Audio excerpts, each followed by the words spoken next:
Functions of RBI, reserve bank of ഇന്ത്യൻ്റെ functions അല്ലെങ്കിൽ functions of central bank, ഇതിലേതിലായിരിക്കും question വരിക? ഒന്നിൽ 5 മാർക്കിനോ അല്ലെങ്കിൽ 8 മാർക്കിനോ ചോദ്യം വരാറുണ്ട്. എന്താണ് സെൻട്രൽ ബാങ്ക് അല്ലെങ്കിൽ റിസർവ് ബാങ്ക് എന്ന് പറഞ്ഞാൽ? Every country as A central bank, എല്ലാ രാജ്യത്തിനും ഓരോ സെൻട്രൽ ബാങ്ക് ഉണ്ട്. The central bank is the highest authority in A countries monetary system. അതായത് ഒരു രാജ്യത്തിൻ്റെ പണസംബന്ധമായിട്ടുള്ള ഏറ്റവും ഉയർന്ന അതോറിറ്റി അല്ല, എല്ലാ കാര്യങ്ങളും തീരുമാനിക്കുന്ന ഒരു അതോറിറ്റി ആരാണ്? സെൻട്രൽ ബാങ്കാണ്. 1935 റിസർവ് ബാങ്ക് ഓഫ് ഇന്ത്യ രൂപം കൊണ്ടുള്ളത് അല്ലേ. RBI അഥവാ റിസർവ് ബാങ്ക് ഓഫ് ഇന്ത്യ 1935 രൂപം കൊണ്ടിട്ടുള്ളത്. കുറച്ച് ഫങ്ഷൻസ് ആണ് ഇവിടെ തന്നിട്ടുള്ളത്. ഇപ്പോൾ ഏകദേശം 8 ഫങ്ഷൻസ് ഉണ്ട്. ചിലപ്പോൾ 8 മാർക്കിന് ചോദ്യമോ അല്ലെങ്കിൽ 5 മാർക്കിന് ചോദ്യമൊക്കെ ആയി വരാറുണ്ട്. First the issue of currency. ഒരു സെൻട്രൽ ബാങ്കിൻ്റെ ഫസ്റ്റ് പ്രൈമറി ഫംഗ്ഷനാണ്, ഏറ്റവും പ്രധാനപ്പെട്ട ഒരു ഫംഗ്ഷനാണ് ഇഷ്യൂ ഓഫ് കറൻസി എന്ന് പറഞ്ഞാൽ. The central bank is the monetary authority.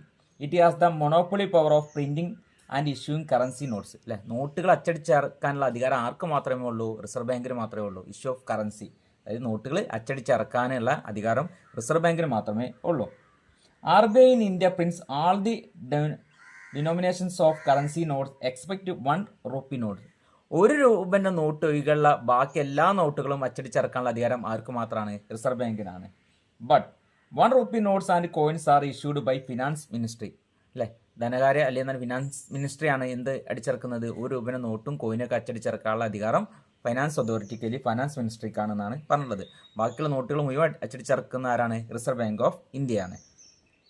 And second function, bankers bank. The central bank functions as the bank of banks. It is a central bank that the control of commercial banks and financial institution. അപ്പം ബാങ്കുകളുടെ bank എന്നറിയപ്പെടുന്ന ആരാണ്? Reserve ബാങ്കാണ്. എല്ലാ commercial ബാങ്കുകളെ നിയന്ത്രിക്കുന്നത്, അവരുടെ ഹെഡായിട്ടൊക്കെ പ്രവർത്തിക്കുന്ന ആരാണ്? റിസർവ് ബാങ്കാണ്. അല്ലേ, അതുപോലെ മറ്റ് ഒരുവിധം ധനകാര്യ സ്ഥാപനങ്ങളൊക്കെ ആരുടെ നിയന്ത്രണത്തിൽ തന്നെ ആയിരിക്കും? റിസർവ് ബാങ്കിൻ്റെ നിയന്ത്രണത്തിൽ തന്നെ ആയിരിക്കും. In times of need, the central bank provide assistance to commercial bank. That's why the central bank is called bankers bank. അല്ലേ, അതായത് കൊമേഴ്ഷ്യൽ ബാങ്കിനൊക്കെ നിയന്ത്രിക്കാനുള്ള അധികാരം ആർക്കാണുള്ളത്? റിസർവ് ബാങ്കിനാണ് ഉള്ളത്. 3. ബാങ്കർ ടു ദി ഗവൺമെൻറ്, അതായത് ഗവൺമെൻറ്റിൻ്റെ ബാങ്കായിട്ട് പ്രവർത്തിക്കുന്ന ആരാണ്? റിസർവ് ബാങ്കാണ്. The central bank is the banker to the government. It perform all the banking business of government. Government എല്ലാ ബാങ്കിങ് ആയിട്ടുള്ള ഇടപാടുകളും നടത്തുന്ന ആര് തന്നെയാണ്? റിസർവ് ബാങ്കാണ്. The central bank accepts money and makes payments for the government its agent. Government ഏജന്റായിട്ട് പ്രവർത്തിക്കുകയാണ്. ഗവൺമെന്റിന് വേണ്ടി പണം വാങ്ങുന്നതും കൊടുക്കുന്നതൊക്കെ ആരാണ്? റിസർവ് ബാങ്കാണ്. It also advise the government monetary matters. അല്ലേ, അതായത് ഗവൺമെന്റ് പണസംബന്ധമായിട്ടുള്ള ഉപദേശം നൽകുന്ന ആര് തന്നെയാണ്? റിസർവ് ബാങ്ക് ഓഫ് ഇന്ത്യയാണ്. Fourth function, control of money supply, അതായത് പണത്തിന്റെ അളവ് നിയന്ത്രിക്കുക, മണി സപ്ലൈ നിയന്ത്രിക്കുക. Another important function of the central bank is act as the control of money supply. പണം നിയന്ത്രിക്കുന്ന, പണത്തിന് അളവ് നിയന്ത്രിക്കുന്ന ആരായിരിക്കും? റിസർവ് ബാങ്കാണ്. The central bank controls total size of money supply and credit. It maintains economic stability by changing bank rate, cash reserve ratio. അല്ലെ, സമ്പദ് വ്യവസ്ഥയിൽ പണത്തിന് അളവ് നിയന്ത്രിക്കുന്ന ആരാണ്? റിസർവ് ബാങ്കാണ്. അപ്പം ഇൻഫ്ലേഷൻ ഉണ്ടാകുന്ന സമയത്തും ഡിഫ്ലേഷൻ ഉണ്ടാകുന്ന സമയത്തൊക്കെ നിയന്ത്രിക്കാൻ വേണ്ടി ആര് ഇടപെടും? റിസർവ് ബാങ്ക് ഇടപെടുകയാണെന്നാണ് പറഞ്ഞിട്ടുള്ളത്.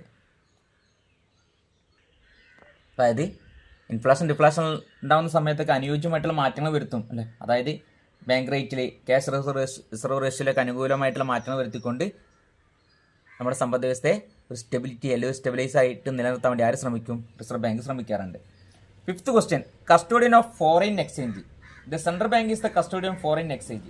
വിദേശ നാണയം സൂക്ഷിക്കാനുള്ള അധികാരം ആർക്കാണുള്ളത്? റിസർവ് ബാങ്കിനാണുള്ളത്. അപ്പം നമ്മളെ ബന്ധുക്കളെ വിദേശത്ത് നമ്മുടെ നാട്ടിലേക്ക് പണം അയച്ചു കഴിഞ്ഞാൽ നമ്മുടെ നാട്ടിലെ ബാങ്കിലായിരിക്കും കിട്ടുക. അതിന് പകരമായിട്ടുള്ള പണം ആര് തരും? നമ്മുടെ നാട്ടിലെ വാണിജ്യ ബാങ്കുകൾ നമുക്ക്, അല്ലെങ്കിൽ കൊമേഴ്ഷ്യൽ ബാങ്കുകൾ നമുക്ക് തരും. എന്നിട്ട് ആ പണം ആരെ ഏൽപ്പിക്കും? വിദേശത്ത് നിന്ന് വന്ന പണം റിസർവ് ബാങ്കിനെ ഇവർ ഏൽപ്പിക്കുകയാണ് ചെയ്യുക. അപ്പോൾ റിസർവ് ബാങ്ക് അവർക്ക് അതിന് പകരമായിട്ടുള്ള പണം ആർക്ക് കൊടുക്കും? നമ്മുടെ നാട്ടിലത്തെ വാണിജ്യ ബാങ്കുകൾക്ക് കൊടുക്കുകയാണ് ചെയ്യുക. Gold reserve of the nation are also kept to the central bank. അതുപോലെ സ്വർണ്ണത്തിൻ്റെ ഇതും നിയന്ത്രിക്കുന്ന ആര് തന്നെയാണ്? വിദേശത്ത് നിന്ന് വരുന്ന സ്വർണ്ണത്തിൻ്റെ അളവ് നിയന്ത്രിക്കുന്ന ആര് തന്നെയാണ്? റിസർവ് ബാങ്ക് ആണെന്നാണ് പറഞ്ഞത്. Lender of the last resort. When commercial banks need financial assistance they approach the central bank. നമ്മുടെ നാട്ടിലെ വാണിജ്യ ബാങ്കുകൾ അല്ലെങ്കിൽ കൊമേഴ്ഷ്യൽ ബാങ്കുകൾ എന്ത് ചെയ്യും? പണസംബന്ധമായിട്ടുള്ള എന്ത് ആവശ്യങ്ങളുണ്ടെങ്കിൽ അവർ ആരെയാണ് സമീപിക്കുക? റിസർവ് ബാങ്കിനെ സമീപിക്കും. Since the central bank lends money to commercial bank, it is called lender of the last resort. Reserve bank എന്ത് ചെയ്യും? അവർക്ക് പണം വായ്പയായിട്ട് കൊടുക്കും. The rate at which the central bank lends money to the commercial bank is known as the bank rate. എന്നാൽ അവരിൽ നിന്ന് ഒരു നിശ്ചിത പലിശ ഈടാക്കിയിട്ട് കൊടുക്കുള്ളൂ. ഇതിനെ നമ്മൾ ബാങ്ക് റേറ്റ് എന്ന് പറയുന്നത്. National clearing house. അല്ലേ, നാഷണൽ ക്ലിയറിംഗ് ഹൗസ് ആയിട്ട് ആരാണ് പ്രവർത്തിക്കുന്നത്? റിസർവ് ബാങ്കാണ് പ്രവർത്തിക്കുന്നത്. Central bank act as an clearing house of transfer of fund and settlement mutual climbs commercial ബാങ്കുകൾ അല്ലെ, ബാങ്കുകൾ തമ്മിലുണ്ടാകുന്ന ഇടപാടുകളും അല്ലെങ്കിൽ ഫണ്ടുകൾ ട്രാൻസ്ഫറും ഇങ്ങനത്തെ കാര്യങ്ങളൊക്കെ എന്ത് പ്രശ്നം ഉണ്ടാകുന്ന സമയത്ത് ഇവരെ പ്രശ്നങ്ങളൊക്കെ പരിഹരിക്കുന്ന ആരാണ്? റിസർവ് ബാങ്കാണ്. അതായത് ബാങ്കുകൾ അങ്ങോട്ടും കൊണ്ടും പണസംബന്ധമുള്ള ഒരുപാട് അങ്ങനെ ഒരാൾ അക്കൗണ്ടിൽ മറ്റൊരു അക്കൗണ്ടിലേക്ക് പണം അയക്കും. അതായത് ഒരു ബാങ്കിൽ നിന്ന് മറ്റൊരു ബാങ്കിലേക്ക് പണം അയക്കുമ്പോൾ എന്തെങ്കിലും സാമ്പത്തികമായിട്ട് പ്രശ്നങ്ങൾ വരികയാണെങ്കിലും അവിടെ നാഷണൽ ക്ലിയറിംഗ് ഹൗസ് ആയിട്ട് അല്ലെങ്കിൽ അവരുടെ ഒരു ജാമ്യക്കാരനായിട്ട് ആരാണ് പ്രവർത്തിക്കുന്നത്? റിസർവ് ബാങ്കാണ്. Bank to bank clearing and settlement through the central bank easy since the central bank hold cash reserve commercial bank. അവരെ ഒരു നാഷണൽ ക്ലിയറിംഗ് ഹൗസ് ആയിട്ട് ആരാണ് പ്രവർത്തിക്കുക? റിസർവ് ബാങ്കാണ് പ്രവർത്തിക്കുക. Publication of report, reserve bank ഇടയ്ക്കിടയ്ക്ക് അവരുടെ റിപ്പോർട്ടുകൾ പബ്ലിഷ് ചെയ്യാറുണ്ട്. Another important functions of the central bank publication of report on banking, currency, finance and macro economy. In India RBI publishers report important economic and financial indicators.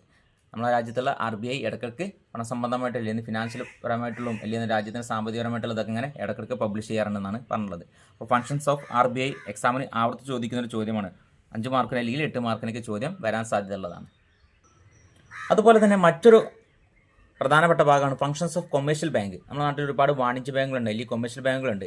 അവയുടെ പ്രവർത്തനങ്ങളാണ് ഇനി നമുക്ക് പഠിക്കാനുള്ളത്. പ്രധാനമായിട്ടും 3 തരത്തിലുള്ള പ്രവർത്തനങ്ങളുണ്ട്: primary functions, secondary function and developmental functions. ഒരുപാട് functions ഉണ്ട്. ഇപ്പം എക്സാമിന് ആവർത്തിച്ച് ചോദിക്കുന്ന ഒരു ചോദ്യമാണിത്. അതുപോലെ നേരത്തെ പറഞ്ഞ 5 മാർക്കിനോ അല്ലെങ്കിൽ 8 മാർക്കിനൊക്കെ ചോദ്യം വരാറുണ്ട്. 2 മാർക്കിനും 3 മാർക്കിനാണെങ്കിൽ വെറും പോയിന്റുകൾ മാത്രം നമ്മൾ എഴുതിയാൽ മതി. ഒന്നാമത് പ്രൈമറി ഫംഗ്ഷൻസ്.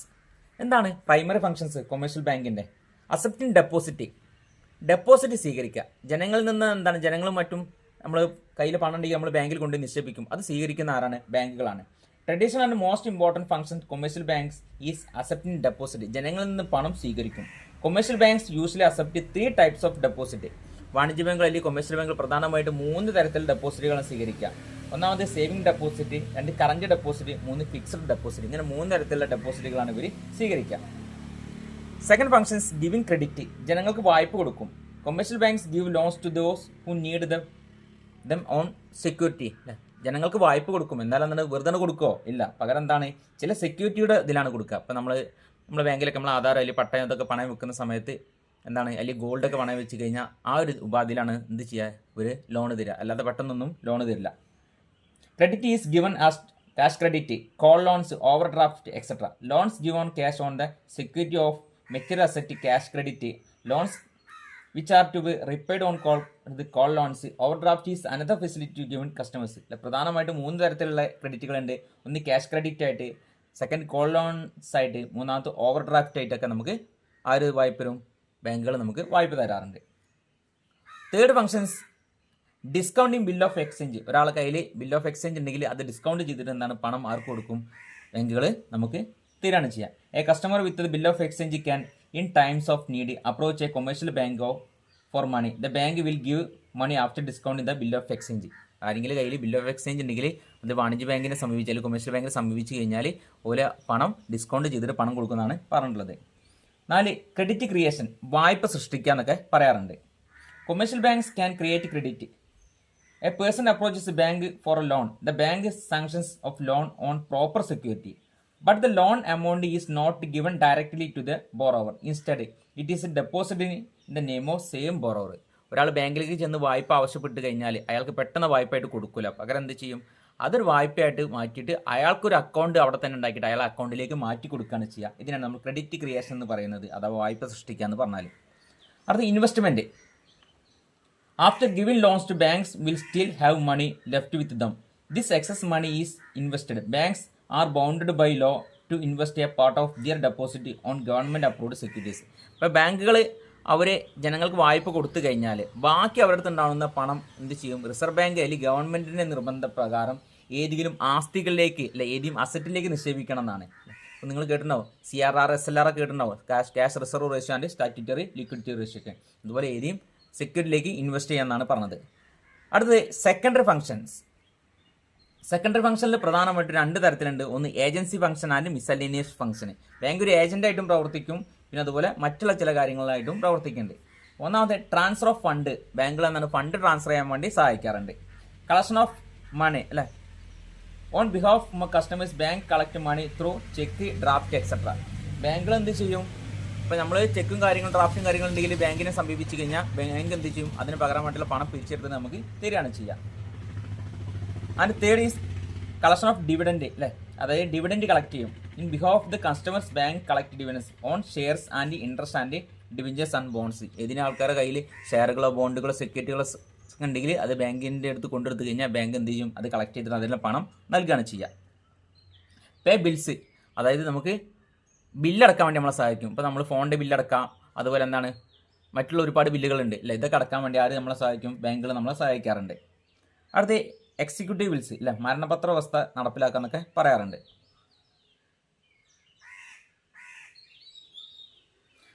മിസലിനിയസ് ഫംഗ്ഷൻ അഥവാ പലവക ധർമ്മങ്ങൾ എന്നൊക്കെ പറയും. Purchase and sale of foreign currency, വിദേശ കറൻസി വാങ്ങലും വിൽക്കലും. Issue of travellers cheque and gift cheque, travellers cheque gift cheque പുറപ്പെടുവിക്കുക. Offer safe deposit facility to keep precious goods അല്ലേ, അതായത് ലോക്കർ സൗകര്യം ചെയ്ത് കൊടുക്കും, അമൂല്യ വസ്തുക്കൾ സൂക്ഷിക്കും. Issue of letters of credit, letters of credit പുറപ്പെടുവിക്കുക. Issue of ATM card, credit card and debit card, ATM card, debit card, credit കാർഡൊക്കെ പുറപ്പെടുവിക്കുക. ടെലി ബാങ്കിങ്, ഇന്റർനെറ്റ് ബാങ്കിങ്, ഇതൊക്കെ അതിൻ്റെ മിസലിനിയസ് ഫംഗ്ഷൻ അല്ലെങ്കിൽ പലവക ധർമ്മങ്ങളിൽ ഉൾപ്പെടുന്നതാണ്. അപ്പോൾ നമ്മൾ ഫംഗ്ഷൻസ് ഓഫ് കൊമേഴ്ഷ്യൽ ബാങ്കിൻ്റെ പ്രൈമറി ഫംഗ്ഷൻ പറഞ്ഞ്, സെക്കൻഡറി ഫംഗ്ഷൻ പറഞ്ഞ്, സെക്കൻഡറി ഫംഗ്ഷനിൽ തന്നെ ഏജൻസി ഫംഗ്ഷൻ ഉണ്ട്, മിസലിനിയസ് ഫംഗ്ഷൻ ഉണ്ട്. അതിൻ്റെ third is developmental function. Developmental functions എന്ന് പറഞ്ഞ് വികസനാത്മക ധർമ്മങ്ങൾ, ബാങ്കുകൾ എന്താണ് ഒരുപാട് വികസന പ്രവർത്തനങ്ങൾ പങ്കാളിയും. Loans to the weaker sector to interest അല്ലേ, അത് ലോ ഇൻട്രസ്റ്റ്, പാവപ്പെട്ട ജനങ്ങൾക്ക് കുറഞ്ഞ ഇൻട്രസ്റ്റിൽ എന്താണ് വായ്പ കൊടുക്കാറുണ്ട്. Loans to the unemployment to find employment, തൊഴിലില്ലാത്ത ആൾക്കാർ തൊഴിൽ കണ്ടെത്താൻ വേണ്ടി വായ്പ കൊടുക്കാറുണ്ട്. Loans for developing the village sector, ഗ്രാമീണ വികസനത്തിന് വേണ്ടി വായ്പ കൊടുക്കാറുണ്ട്. അങ്ങനെ മൂന്നാമത്തെ ഡെവലപ്മെൻറ്റൽ ഫംഗ്ഷൻസ് നമ്മൾ പറഞ്ഞു കഴിഞ്ഞു. അപ്പോൾ കൊമേഴ്ഷ്യൽ ബാങ്കിൻ്റെ ഫംഗ്ഷൻസ് ആണ് ഇപ്പോൾ നമ്മൾ പഠിച്ചിട്ടുള്ളത്. എക്സാമിന് ആവർത്തിച്ച് ചോദിക്കാൻ സാധ്യതയുള്ളൊരു ക്വസ്റ്റ്യൻ ആണ്. Explain the features factors of perfect competitive market, അല്ലെങ്കിൽ ഫീച്ചേഴ്സ്, പെർഫെക്റ്റ് കോമ്പറ്റീറ്റീവ് മാർക്കറ്റിൻ്റെ ഫീച്ചേഴ്സ് അല്ലെങ്കിൽ ഫാക്ടേഴ്സ് ആണ് പറഞ്ഞത്. എക്സാമിന് 5 മാർക്കിന് അല്ലെങ്കിൽ 8 മാർക്കിന് ചോദിക്കാൻ സാധ്യതയുള്ള ഒരു പ്രധാനമായിട്ടുള്ള ഘടകമാണ്. നമ്മൾ ഇവിടെ മാർക്കിനെ കുറിച്ച് പഠിക്കുമ്പോൾ മുമ്പൊക്കെ നമ്മൾ ഒരു ഏകദേശം 4-5 മാർക്കിനെ കുറിച്ച് പഠിച്ചിട്ടുണ്ടായിരുന്നു. എന്നാൽ ഇപ്രാവശ്യം ഒരു ചാപ്റ്റർ ഒഴിവാക്കിയതൊരു ഭാഗമായിട്ട് ആകെ ഒരൊറ്റ മാർക്കിനെ കുറിച്ച് നമ്മൾ പഠിക്കണുള്ളൂ. അതുകൊണ്ട് ഈ ഒരു ക്വസ്റ്റ്യൻ നിങ്ങൾക്ക് പബ്ലിക്കിന് എന്തായാലും പ്രതീക്ഷിക്കുക. ഇതെല്ലാം ഒരുപാട് പ്രാവശ്യം ആവർത്തിച്ച് വന്നിട്ടുള്ള ക്വസ്റ്റ്യൻ ആണ്. Perfect competitive market, features of perfect competitive market. Market refers to all the arrangement in which buyers and sellers are in contact with each other for the purchase and sale of goods and services. അതായത് വാങ്ങുന്നവരും വിൽക്കുന്നവരും പരസ്പരം സമ്പർക്കത്തിൽ വരുന്ന ഒരു ഏരിയയാണ് അല്ലെ, അവർ സാധനങ്ങൾ വാങ്ങാൻ വേണ്ടിയും വിൽക്കാൻ വേണ്ടിയും പരസ്പരം സമ്പർക്കത്തിൽ വരുന്ന ഏരിയക്കാണ് നമ്മൾ മാർക്കറ്റ് അഥവാ കമ്പോളം എന്ന് പറയുന്നത്. Perfect competition is a market in which there are large number of buyers and sellers.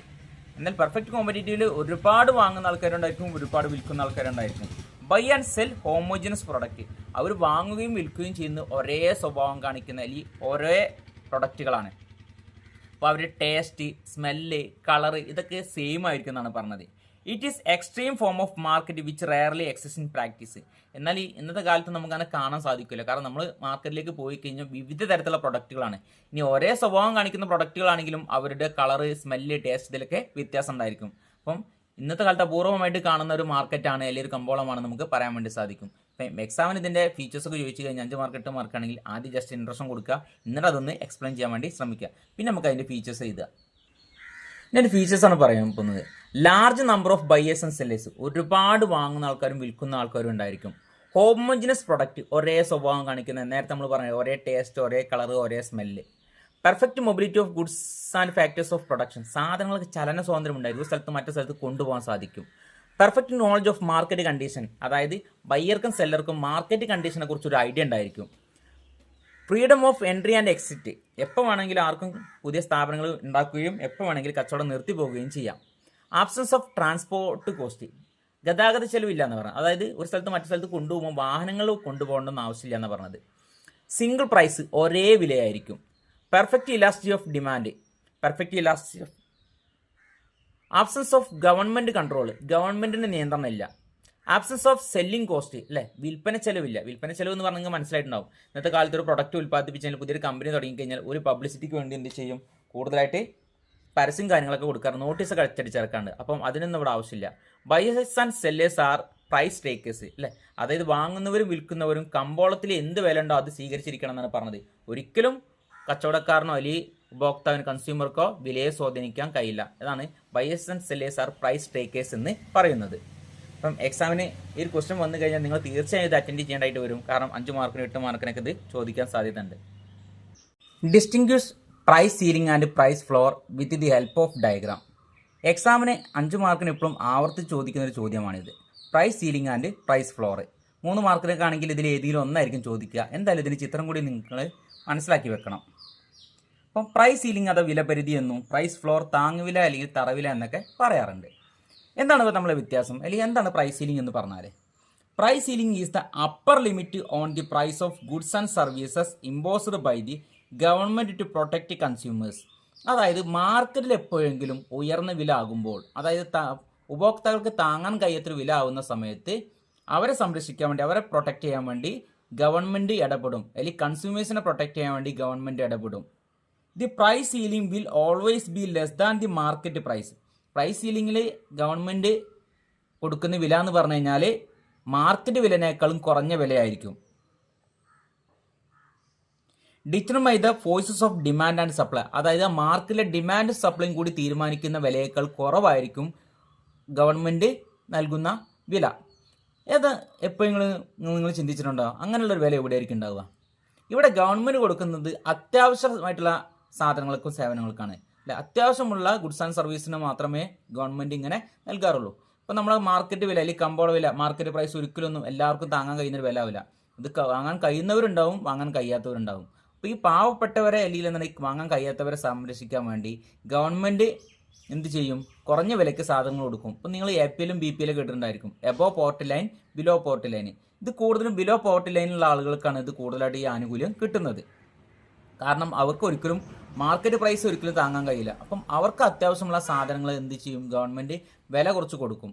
അത്യാവശ്യമുള്ള സാധനങ്ങൾ വില കുറച്ച് സാധനങ്ങൾ മാത്രമല്ല, അതായത് ഭക്ഷണം മാത്രമല്ല, ആവശ്യ മരുന്നുകളും അല്ലേ. അതായത് നിങ്ങൾ ഗവൺമെൻറ് ഹോസ്പിറ്റലൊക്കെ പോയി കഴിഞ്ഞാൽ വില കുറച്ച് മരുന്ന് കിട്ടുന്ന, അല്ലെങ്കിൽ ഫ്രീ ആയിട്ടൊക്കെ മരുന്ന് കിട്ടുന്നത് നിങ്ങൾ കണ്ടിട്ടുണ്ടായിരിക്കും. അപ്പം ഭക്ഷണ വസ്തുക്കൾ അഥവാ അത്യാവശ്യമുള്ള സാധനങ്ങളുണ്ട്, അതായത് നെല്ല് അല്ലെങ്കിൽ റൈസ് അല്ലെങ്കിൽ പാഡി അല്ലെങ്കിൽ വീറ്റൊക്കെ എന്താണ് ഗവൺമെൻറ് വില കുറച്ച് കൊടുക്കാറുണ്ട്. ഏത് വഴിയാണ്? റേഷൻ കടകൾ വഴി, റേഷൻ ഷോപ്പ് വഴി വില കുറച്ച് കൊടുക്കും. അപ്പോൾ അവിടെ പ്രധാനമായിട്ടുള്ള ചില പ്രശ്നങ്ങൾക്ക് കാരണമാകും. ഒന്ന്, long Q ration shop, ration കടയിൽ നീണ്ട ക്യൂവിന് കാരണമാകും. രണ്ടാമത് ബ്ലാക്ക് മാർക്കറ്റ്. ബ്ലാക്ക് മാർക്കറ്റിൽ ഈ കരിഞ്ചന്തയൊക്കെ പറയാറുണ്ട്. എന്താണ് ബ്ലാക്ക് മാർക്കറ്റ് എന്ന് പറഞ്ഞു കഴിഞ്ഞാൽ? ഇപ്പോൾ റേഷൻ കടകൾ വില കുറച്ച് കൊടുക്കുന്ന സമയത്ത് അവിടെ എല്ലാ ജനങ്ങളും കൂടി ചെല്ലുകയും ചില വ്യക്തികൾ റേഷൻ കടക്കാരനെ സ്വാധീനിക്കാൻ ശ്രമിച്ചുകൊണ്ട് കൂടുതൽ വില കൊടുക്കുകയും ചെയ്യും. അല്ലെങ്കിൽ റേഷൻ കടക്കാരൻ എന്ത് ചെയ്യും? ആ വിൽക്കുന്ന സാധനങ്ങൾ കുറച്ച് വില കൂട്ടിയിട്ട് ആർക്ക് കൊടുക്കും? മറ്റുള്ള പുറത്തേക്ക് വിൽക്കാൻ കാരണമാകും. ഇതിനാണ് നമ്മൾ ബ്ലാക്ക് മാർക്കറ്റ് എന്ന് പറയുക, അഥവാ കരിഞ്ചന്ത എന്ന് പറയാം. അപ്പോൾ റേഷൻ കടയിൽ പ്രധാനമായിട്ട് 2 പ്രശ്നങ്ങൾക്ക് കാരണമാണ്, 2 പ്രോബ്ലംസ് ഉണ്ടാവുന്നുണ്ട്. Long Q ration shop and black market. ഈ 2 പ്രശ്നങ്ങൾക്ക് അവിടെ കാരണമാവുകയാണ് ചെയ്യുക. ഇപ്പോൾ പ്രൈസ് സീലിംഗ് എന്ന് പറഞ്ഞാൽ എന്താ മനസ്സിലായിട്ടുണ്ടാവും? അതായത് മാർക്കറ്റിലെ ഡിമാൻഡ് സപ്ലൈയും തീരുമാനിക്കുന്ന വിലയേക്കാൾ കുറഞ്ഞ വിലയ്ക്ക് ഗവൺമെൻറ് പാവപ്പെട്ട ജനങ്ങളെ സഹായിക്കാൻ വേണ്ടി സാധനങ്ങൾ, അതുപോലെ അത്യാവശ്യ സാധനങ്ങൾ അല്ലെ ഗുഡ്സ് ആൻഡ് സർവീസസ് ഫ്രീ ആയിട്ടോ അല്ലെങ്കിൽ വില കുറച്ച് കൊടുക്കുന്നതിനാണ് നമ്മൾ എന്ത് പറയുക? പ്രൈസ് സീലിംഗ് എന്ന് പറയുന്നത്. എക്സാമിന് ആവർത്തിച്ച് ചോദിക്കുന്ന ഒരു ചോദ്യമാണിത്. ഇനി ഇതിൻ്റെ ഗ്രാഫ് കൂടെ കൊടുത്തിട്ടുണ്ട് അല്ലേ. ഡിമാൻഡ് സപ്ലൈ തമ്മിൽ കൂട്ടിമുട്ടുന്ന പോയിന്റ് ഇക്വിലിബ്രിയം പോയിന്റ് എന്ന് പറയും. ആ സമയത്തുള്ള equilibrium price and equilibrium quantity കൊടുത്തിട്ടുണ്ട്. എന്നാൽ ഈ ഒരു വില എന്ന് പറഞ്ഞു കഴിഞ്ഞാൽ പാവപ്പെട്ട ജനങ്ങൾക്ക് അല്ലെങ്കിൽ കൺസ്യൂമേഴ്സിന് വാങ്ങാൻ സാധിക്കില്ല. അപ്പോൾ ഗവൺമെൻറ് എന്ത് ചെയ്യും? ഇവർക്ക് സാധനങ്ങൾ എന്താണ് വില കുറച്ച് കൊടുക്കുക, വില Pയിൽ നിന്ന് വില P1 ആയിട്ട്, അല്ലെങ്കിൽ 1 രൂപയ്ക്ക് 2 രൂപയ്ക്ക് അല്ലെങ്കിൽ വളരെ വില കുറച്ച് കൊടുക്കാൻ കാരണമാകും. അപ്പോൾ അത് എന്തിന് കാരണമാകും? ഈ സമയത്ത് ഉണ്ടാകുന്ന വിലക്കനുസരിച്ച് എന്തുണ്ടാവും? ഡിമാൻഡ് സപ്ലൈയും ക്രിയേറ്റ് ചെയ്യും. അതായത് ഡിമാൻഡ് എവിടെയാണ്? ഡിമാൻഡ് എക്സസ് ഡിമാൻഡാണ് കാണിക്കുന്നത്. Q1 ആയിട്ട് ഡിമാൻഡ് വർദ്ധിച്ചു, ആദ്യം Q എന്നുള്ളത് Q1 ആയിട്ട് ഡിമാൻഡ് വർദ്ധിച്ചു. എൻ്റെ സപ്ലൈ എന്താണ്? അങ്ങനെ എല്ലാവർക്കും അങ്ങനെ തോന്നിയിട്ട് കൊടുക്കാൻ കഴിയുമോ? ഗവൺമെൻറ്റിനെ സംബന്ധിച്ച് ഒരു നിശ്ചിത എമൗണ്ട് മാത്രമേ അവർക്ക് കൊടുക്കാൻ സാധിക്കുള്ളൂ. സപ്ലൈ വളരെ കുറവായിരിക്കും. അതായത് രാജ്യത്തുള്ള എല്ലാ ജനങ്ങൾക്കാണ് കൊടുക്കാൻ കഴിയില്ല, അത്യാവശ്യമുള്ള ജനങ്ങൾക്ക് മാത്രമേ ഗവൺമെൻറ് കൊടുക്കുള്ളൂ. സപ്ലൈ കുറവായിരിക്കും, ആ സമയത്ത് ഡിമാൻഡ് കൂടുതലായിരിക്കും. അതായത് എക്സസ് ഡിമാൻഡിന് കാരണമാകുമെന്നാണ് പറഞ്ഞിട്ടുള്ളത്. എക്സാമിന് ആവർത്തിച്ച് ചോദിക്കുന്ന ചോദ്യമാണ്. ഈ ചിത്രം കൂടി നിങ്ങൾ മനസ്സിലാക്കി വെക്കണം. അടുത്തത് പ്രൈസ് ഫ്ലോർ, തറവില അല്ലെങ്കിൽ താങ്ങുവില എന്നൊക്കെ പറയാറുണ്ട്. To protect interest of the producers the minimum price of goods and service is fixed by the government. ഇവിടെ ഗവൺമെൻറ് പ്രൊഡ്യൂസേഴ്സിനാണ് സഹായിക്കുന്നത്. അതായത് നേരത്തെ കൺസ്യൂമേഴ്സിനാണ് ഹെൽപ്പ് ചെയ്തിട്ടുള്ളത്, ഇവിടെ ഗവൺമെൻറ് പ്രൊഡ്യൂസേഴ്സിന്. അതായത് പ്രൊഡ്യൂസർ എന്ന് പറഞ്ഞാൽ വലിയ വലിയ കമ്പനി നടത്തുന്നില്ല, അല്ലെങ്കിൽ ഇൻഡസ്ട്രി നടത്തുന്നവരല്ല. പകരം കർഷകരും മറ്റാണ് സഹായിക്കുന്നത്. അതായത് കൃഷിയും മറ്റും ചെയ്ത് ജീവിക്കുന്ന ആളുകളെയാണ് ഗവൺമെൻറ് പ്രധാനമായിട്ട് സഹായിക്കുക. It is called price floor or supportive price. അത് ഗവൺമെൻറ് ഇവർക്ക് ഒരു നിശ്ചിത വില കൊടുക്കുകയാണ് ചെയ്യുക. When the price determined by the force of demand and supply is very low. അതായത് മാർക്കറ്റിൽ തീരുമാനിക്കുന്ന ഡിമാൻഡ് സപ്ലൈയും കൂടി തീരുമാനിക്കുന്ന ഒരു വില വളരെ കുറഞ്ഞതാകുമ്പോൾ the producers suffer much loss. അല്ലെ, ഉൽപ്പാദകർ കുറച്ച് പ്രശ്നങ്ങൾ നേരിടും, അതായത് കുറച്ച് നഷ്ടങ്ങൾ നേരിടും. Then the government interfere in the market and declare price floor for different goods. എന്നാൽ ഗവൺമെന്റ് അവിടെ ഇടപെടുകയും അവർക്കൊരു നിശ്ചിത വില കൊടുക്കുകയും ചെയ്യും. ഇതിനാണ് നമ്മൾ പ്രൈസ് ഫ്ലോർ എന്ന് പറയുന്നത്. അതായത് ഡിമാൻഡ് സപ്ലൈയും കൂടി തീരുമാനിക്കുന്ന മാർക്കറ്റ് റേറ്റ് അല്ലെങ്കിൽ മാർക്കറ്റ് പ്രൈസ് ലോ ലെവലാകുമ്പോൾ അവരെ ഹെൽപ്പ് ചെയ്യാൻ വേണ്ടി ഗവൺമെന്റ് ഇടപെടും. എന്നിട്ട് അവർക്ക് വില അവരിൽ നിന്ന് ഗവൺമെന്റ് അത് ഏറ്റെടുക്കുകയും ഇത് ഗവൺമെന്റ് എപ്പോഴാണോ റേറ്റ് കൂടുന്ന സമയത്ത് അത് കൊണ്ടുപോയി വിൽക്കുകയും ചെയ്യും. പ്രധാനമായിട്ടും പ്രൈസ് ഫ്ലോർ അല്ലെങ്കിൽ തറവിൽ അല്ലെങ്കിൽ താങ്ങുവില ഈടാക്കുന്ന റൈസ്, പാഡി, കൊക്കനട്ട്, അതായത് ഡ്യൂറബിൾ ഗുഡ്സിന് മാത്രമേ ഇത് ഈടാക്കുള്ളൂ. അതായത് നോൺ ഡ്യൂറബിൾ ഗുഡ്സിന് ഒരിക്കലും ഇത് ഈടാക്കില്ല. The price floor fixed by the government will be more than price determine the forces of demand and supply. അതായത് ഡിമാൻഡ് സപ്ലൈയും കൂടി തീരുമാനിക്കുന്ന വിലയേക്കാൾ കൂടുതൽ വില ആര് കൊടുക്കുകയാണ് ചെയ്യുന്നത്? ഗവൺമെന്റ് കൊടുക്കുകയാണ് ചെയ്യുക. ഇതിനാണ് നമ്മൾ പ്രൈസ് ഫ്ലോർ എന്ന് പറയാം. ഇപ്പം ജനങ്ങൾ അല്ലെങ്കിൽ കർഷകർ വിളവെടുക്കുന്ന സമയത്ത് 1 കിലോ നെല്ലിന് ഇപ്പം ഒരു ശരാശരി ഒരിക്കലും 30 രൂപയെങ്കിലും കിട്ടണം. എന്നാൽ ആ സമയത്ത് മാർക്കറ്റിൽ 25 രൂപയാണെങ്കിൽ ഒരിക്കലും ആ 30 രൂപയ്ക്ക് ആരും ഏറ്റെടുക്കില്ല, കമ്പോളത്തിൽ ഇവർ ഏറ്റെടുക്കില്ല. അങ്ങനെ ആകുമ്പോൾ ഗവൺമെന്റ് ഇവരെ സമീപിക്കും, ഇവരിൽ നിന്നൊരു നിശ്ചിത യൂണിറ്റ് ഏറ്റെടുക്കും. കാരണം അടുത്ത വർഷം ഇവർ കൃഷി ചെയ്യണമെന്നുണ്ട്, ആർക്ക്? ഗവൺമെന്റിനുണ്ട്. അപ്പോൾ ഗവൺമെന്റ് ഇത് കൊണ്ടുപോയി ഗോഡൌണിൽ സ്റ്റോക്ക് ചെയ്ത് വെക്കുകയും എപ്പോഴാണോ മാർക്കറ്റിൽ റേറ്റ് കൂടുന്ന സമയത്ത് ഗവൺമെന്റ് ഇത് കൊണ്ടുപോയി വിൽക്കുകയാണ് ചെയ്യുന്നത്. ഇതിനാണ് നമ്മൾ പ്രൈസ് ഫ്ലോർ എന്ന് പറയുന്നത്. അതായത് ഗവൺമെന്റ് കുറച്ച് കൂടുതൽ വില ആർക്ക് കൊടുക്കുകയാണ് ചെയ്യുന്നത്? കർഷകർക്ക്. ഇവിടെ ഡിമാൻഡ് സപ്ലൈ നമ്മൾ കണ്ടിട്ടുണ്ട്. ആ സമയത്ത് ഇക്വിലിബ്രിയം കണ്ട് ഇക്വിലിബ്രിയം പ്രൈസ്, ഇക്വിലിബ്രിയം ക്വാണ്ടിറ്റി. എന്നാൽ ഈ ഒരു വില എന്ന് പറഞ്ഞാൽ മാർക്കറ്റ് വില എന്ന് പറഞ്ഞാൽ വളരെ ലോ റേറ്റ് ആണ്. ആ സമയത്ത് ഗവൺമെന്റ് ഇടപെട്ടിട്ട് വില P1 ആയിട്ട് വർദ്ധിപ്പിക്കും. വില P1 ആയിട്ട് വർദ്ധിപ്പിക്കുമ്പോൾ എന്താ സംഭവിക്കുക? സ്വാഭാവികമായിട്ടും വില വർദ്ധിക്കനുസരിച്ച് ഡിമാൻഡ് കുറയാണ് ചെയ്യുക. എന്നാൽ ആ സമയത്ത് സപ്ലൈ കൂടും. അപ്പം സപ്ലൈ കൂടുമെന്ന് പറഞ്ഞു കഴിഞ്ഞാൽ ജനങ്ങളെല്ലാവരും, കർഷകരെല്ലാവരും ഗവൺമെന്റിലേക്ക് സാധനമായിട്ട് ചെല്ലും. എന്നാൽ ഗവൺമെന്റ് ഒരു നിശ്ചിത യൂണിറ്റ് മാത്രമേ ഏറ്റെടുക്കുള്ളൂ. അതായത് ഗവൺമെന്റ് ഏറ്റെടുക്കുന്നത് അല്ലെങ്കിൽ ആവശ്യമുള്ളത് ഡിമാൻഡ് വളരെ കുറവായിരിക്കും. Q3 യൂണിറ്റ് മാത്രമേ ഗവൺമെന്റ് ഏറ്റെടുക്കുള്ളൂ. എന്നാൽ ഇവിടെ എക്സസ് സപ്ലൈക്ക് കാരണമാവുകയാണ്. അതായത് കർഷകരെല്ലാവരും ഗവൺമെന്റിലേക്ക് കൊണ്ടുവന്ന സാധനം കൊണ്ടുവരും. പക്ഷേ ഗവൺമെന്റ് എല്ലാവരും നിന്ന് ഏറ്റെടുക്കില്ല. ആളുകളിൽ നിന്നൊക്കെ കുറച്ചൊരു നിശ്ചിത യൂണിറ്റ് മാത്രമേ ഏറ്റെടുക്കുള്ളൂ. ഇതിനാണ് നമ്മൾ പ്രൈസ് ഫ്ലോർ എന്ന് പറയുന്നത്. എക്സാമിന് ആവർത്തിച്ച് ചോദിക്കുന്ന ചോദ്യമാണിത്. ഫങ്ഷൻസ് ഓഫ് മണി എക്സാമിന് ആവർത്തിച്ച് ചോദിക്കുന്ന മറ്റൊരു ക്വസ്റ്റൻ ആണിത്. 2 മാർക്കിനൊക്കെ ചോദിക്കാറുണ്ട്, ചിലപ്പോൾ 5 മാർക്കിനും വരാറുണ്ട്. Functions of money. മണി എന്ന് പറഞ്ഞാൽ what money does that is money. വാക്കറുടെ അഭിപ്രായത്തിൽ പണത്തിന് നൽകിയിരിക്കുന്ന ഒരു ഡെഫിനിഷനാണ് Walker. What money does that is money എന്നാണ് പറഞ്ഞിട്ടുള്ളത്. ഇവിടെ ഫങ്ഷൻസ് ഓഫ് മണി, പണത്തിന്റെ പ്രവർത്തനങ്ങൾ.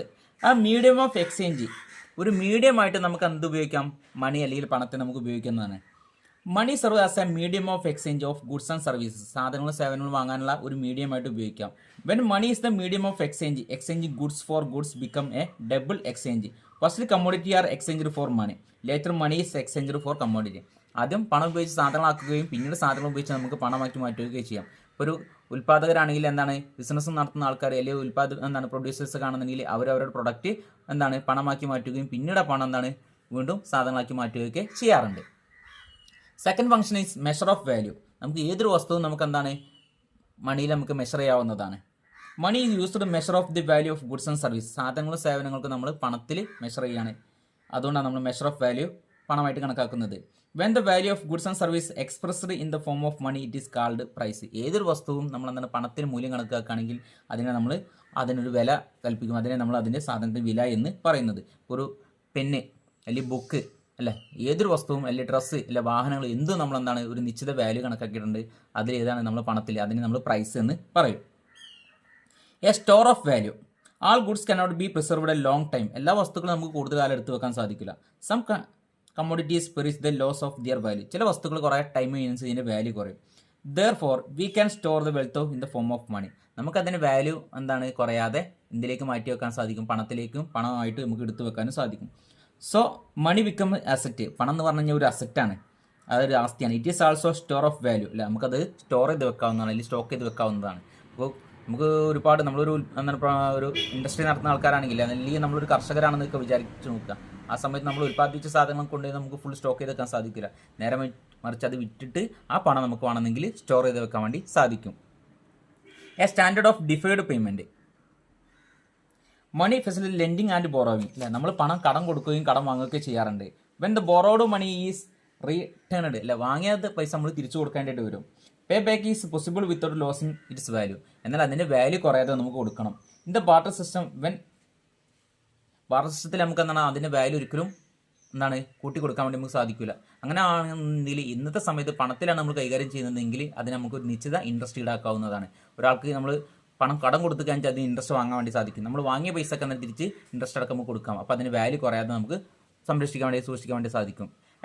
Transfer of value. The transfer of value is the another function of മണി.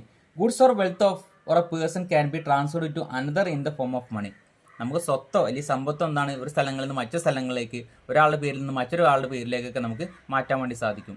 പണത്തെ നമ്മൾ ഒരു ട്രാൻസ്ഫർ ചെയ്യാനുള്ള ഒരു മാധ്യമമായിട്ട് നമ്മൾ ഉപയോഗിക്കാറുണ്ട്. അല്ലെങ്കിൽ നമുക്ക് അതിന് വാല്യൂ ട്രാൻസ്ഫർ ചെയ്യാവുന്നതാണ്. ഇപ്പോൾ ഇവിടെ നിന്ന് വേറെ സ്ഥലത്തേക്ക് പണം അയക്കാൻ വേണ്ടി സാധിക്കും. അല്ലെങ്കിൽ ഇവിടുന്ന് നമുക്ക് മറ്റൊരു അക്കൗണ്ടിലേക്ക് അയക്കാൻ സാധിക്കും. വിദേശത്ത് നിന്ന് നമ്മുടെ നാട്ടിലേക്ക് അയക്കാൻ സാധിക്കും. നമ്മുടെ നാട്ടിൽ നിന്ന് വിദേശത്തേക്ക് അയക്കാൻ സാധിക്കും. അങ്ങനെ എവിടുന്ന് ഏത് സമയത്ത് നമുക്ക് പണമായിട്ട് നമുക്ക് അയക്കാൻ സാധിക്കും. എന്നാൽ മറ്റുള്ള ആസ്തികൾ നമുക്ക് ഒരിക്കലും അങ്ങനെ അയക്കാൻ സാധിക്കില്ല. അപ്പോൾ നമ്മൾ അതിനൊക്കെ പണത്തിലേക്ക് മാറ്റാം. വസ്തുക്കൾ മറ്റൊന്ന് വിറ്റിട്ട് പണമാക്കി മാറ്റുകയും ആ പണം നമുക്ക് വേറെ സ്ഥലങ്ങളിലേക്ക് അയക്കുകയൊക്കെ ചെയ്യാവുന്നതാണ്. ഇതിനെ നമ്മൾ ട്രാൻസ്ഫർ ഓഫ് വാല്യൂ എന്ന് പറയുന്നത്.